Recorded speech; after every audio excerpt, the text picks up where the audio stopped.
Hi guys! Relax muna yung lady boss nyo. Ayan, so dito tayo ngayon sa billiard. O diba, steak.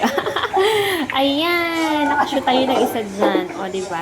So it's another great day guys. Kasi napupunta kami ng office. So before kayo punta ng office, daan muna kami dito para at least diba makapag-relax, makapag-enjoy. And syempre, magawa mo yung mga hobbies mo minsan na gusto mong gawin. O yan. O diba?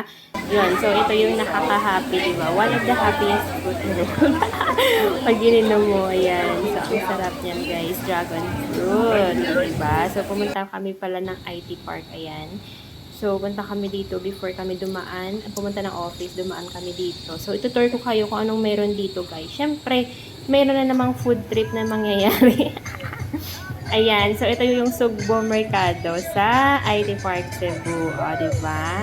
So, ayan, daming tao guys, mga alas 4 ng hapon yan.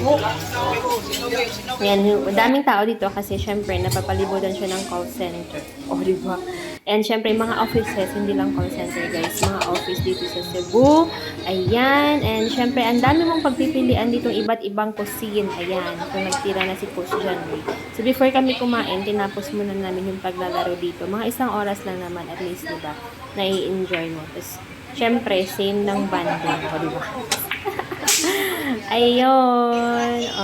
Okay. So, siya lang lahat naglaro niyan. 50%.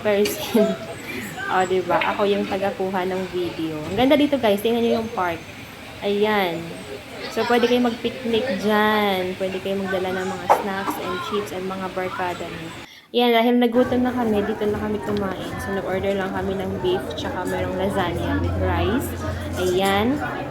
And, syempre, ayan, yung egg tart. O, diba? Foreigner din po yung may-ari nito. Halos yung mga negosyante dito, mga foreigner. At, yan. So, serving. Serve with love.